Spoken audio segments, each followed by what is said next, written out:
नमस्कार, आप देख रहे हैं नवक्रांति न्यूज़ और मैं हूं नवीन नोटियाल। इस वक्त मैं टाट वाले बाबा, जिनको लोग तब से ज़्यादा जानते हैं जब से उन्होंने राम मंदिर के लिए 1 करोड़ रुपए दान स्वरूप दिए थे। ये वही बाबा की कुटिया है जहां मैं आपको आज ये दिखा रहा हूं। दरअसल यहां पर वन विभाग द्वारा हाईकोर्ट का हवाला देकर कुटिया को तोड़ दिया गया है। आप देख सकते हैं जगह जगह यहाँ पे जो भवन के कुटिया के अवशेष हैं वो पड़े हुए आपको दिख रहे होंगे। ये वही बाबा है जिन्होंने राम मंदिर के लिए 1 करोड़ रुपए, जी हाँ 1 करोड़ रुपए दान स्वरूप दिए थे। आज आलम यह है कि वन विभाग का कहना है, आरोप है कि ये बाबा इस जंगल में कब्जा किए हुए बैठे हैं। जो महापुरुष 1 करोड़ रुपए राम मंदिर के लिए दे सकता है, 5 लाख से ज़्यादा स्कूलों के निर्माण के लिए, कंप्यूटर क्लास के लिए दे सकता है, वो सिद्ध पुरुष क्यों आखिर अवैध कब्जा कर कुटिया अपनी वहाँ पर बैठेंगे, साधना करेंगे? बहुत बड़ा सवाल है। सिस्टम से भी सवाल है, आम लोगों से भी सवाल है। इसका जवाब आपको भी देना चाहिए कि आखिर ऐसे पुरुष पर इस तरीके के आरोप कितने सही हैं। अब ये देखिए, तो अधर्म में ऐसा तो कभी हुआ नहीं। सुप्रीम कोर्ट का हमको ये हमारे गुरु जी की समाधि की वजह से हमको मान्यता दी है यहाँ रहने के लिए भी। यहाँ रह करके आप पूजा पाठ कर सकते हो क्योंकि समाधि है, इसको हटा तो नहीं सकते।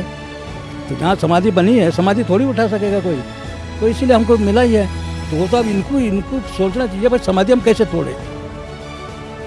अब देखिए ना पूरा ये है कि अगर कोई चलो पक्का मकान इसलिए तोड़ दिया कोई बात नहीं, कोई धर्मशाला तोड़ ली, ये तो कुछ भी नहीं, पीछे गुफा है। ये एक साइड अभी खाली जानवर से बचने के लिए, जानवर से बचने के लिए दीवार बना रखा है बस। आगे ना उधर दीवार है ना इधर दीवार है, देख रहे हैं ना सामने ये। तो नंगा खाली टीन के सहारे बना रखा है, वो टीन के नीचे रहते हैं और तो कुछ भी नहीं। फिर किस चीज़ का अवैध निर्माण कर रहे हैं?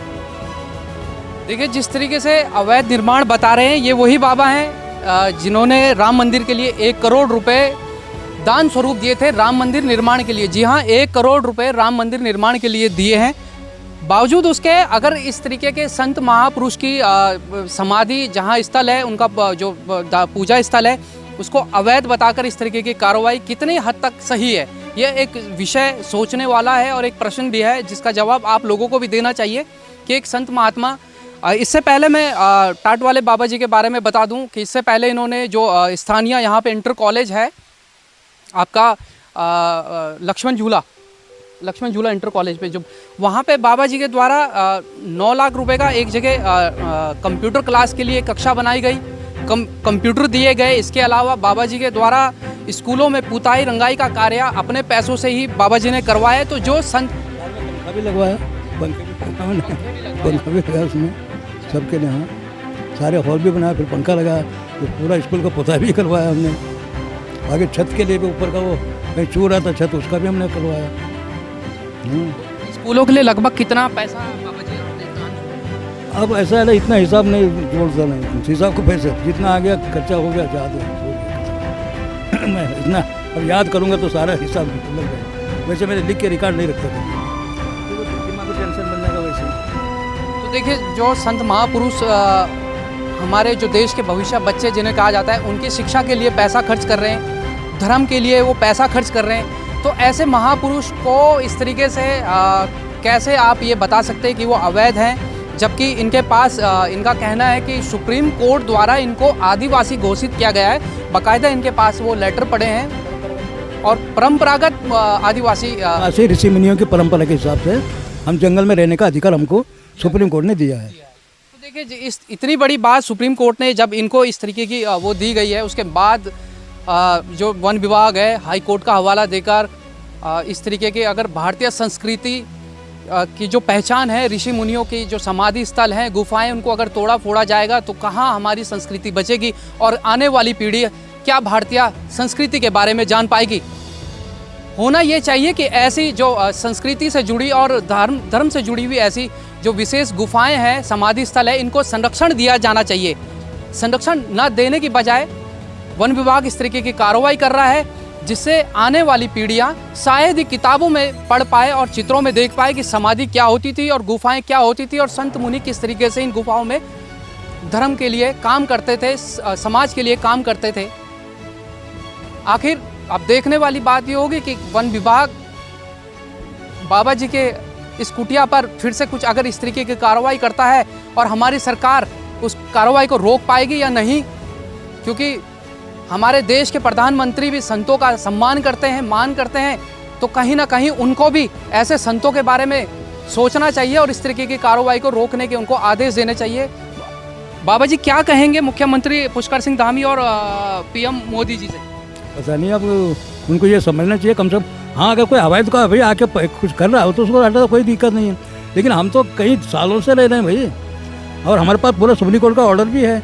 हम ऐसा अवैध बिल्कुल नहीं है, और हमारा पहले लीज है वैसे बाकायदा, वो लीज ये कह रहे कि ख़त्म हो गया, वैसे कम से कम 90 साल का होता, 65 में लीज हुआ है हमारा, तो उस समय होता था कम से कम 99 साल का लीज होता था।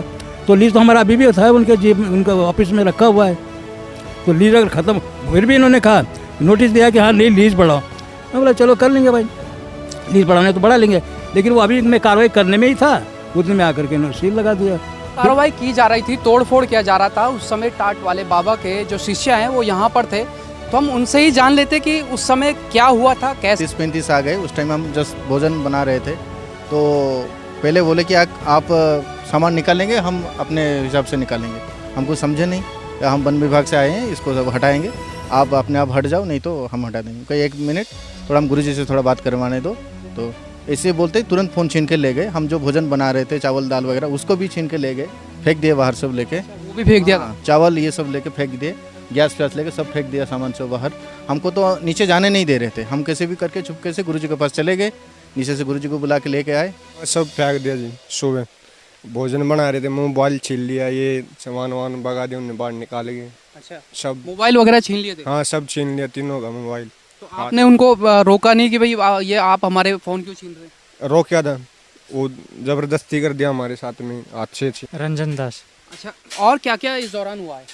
उस टाइम तो आगे तो कुछ समझ में नहीं आया, सभी आए 10-15 ऐसे आके मोबाइल सभी छीन लिए। बाद में खाना बन रहा था, बोले हटाओ सभी, नहीं तो हम खुद ही हटा देंगे। सभी खुद ही हटा के बाहर फेंक दिए सभी। बाद में गुरुजी को भी बात करने के लिए टाइम भी नहीं दिए, बोलने के लिए जाके। तो ऐसे ही बहुत सारी एक टाइम आके इकट्ठा होके धमकी दे के हम बोले कि तुम सामान क्या भी हटाना है हटाओ, नहीं तो तुरंत ही हम हटा के फेंक देते। आगे फेंक देंगे। हाँ, ऐसे ही। तो ये देखिए जिस तरीके से ये किस तरीके का व्यवहार है संत महात्माओं के साथ, कि भोजन बन रहा है और भोजन को ही फेंक दिया जा रहा है। जिस भोजन के लिए पूरी दुनिया आज लड़ रही है, 2 टाइम की रोटी के लिए, उस भोजन को इस तरीके से तिरस्कार कर कर अगर फेंका जा रहा है, तो फिर कहाँ हम लोगों की सोच जा रही है, कहाँ हम लोग जा रहे हैं।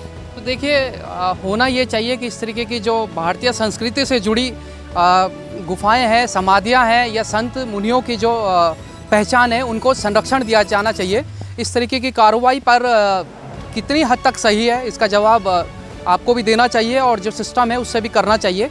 अगर जब ये कह रहे हैं, महाराज जी कह रहे हैं, ये अवैध कैसे हो सकता है, और सबसे बड़ी बात, अगर ये कब्जाधारी इनको अगर बताया जा रहा है तो किस बिहा पे बताया जा रहा है, क्योंकि जो संत महात्मा 1 करोड़ रुपए राम मंदिर के लिए दे सकते हैं, 9-10 लाख रुपए स्कूलों के जीर्णोद्धार के लिए दे सकते हैं, इस तरीके के तमाम उन्होंने समाज सेवा की है। तो जो इतना पैसा धर्म के लिए, शिक्षा के लिए, समाज के लिए दे सकते हैं, क्या वो अपने लिए एक कहीं पे अच्छी जगह नहीं ले सकते हैं, एक अच्छा मकान नहीं बना सकते हैं? बिल्कुल बना सकते हैं। लेकिन इनका कहना है कि ये हमारी गुरु से, पहले जहाँ गुरुजी रहते थे फिर उनके भी गुरु रहते थे, इस जगह से इनका लगाव है, गुरु की यहाँ पे समाधि है, तो इसको छोड़ना उनके लिए बिल्कुल भी नागवार है। आगे की अपडेट हम आपको देते रहेंगे। फिलहाल आप हमारे YouTube चैनल को सब्सक्राइब कर लीजिए और Facebook पेज को फॉलो कर लीजिए।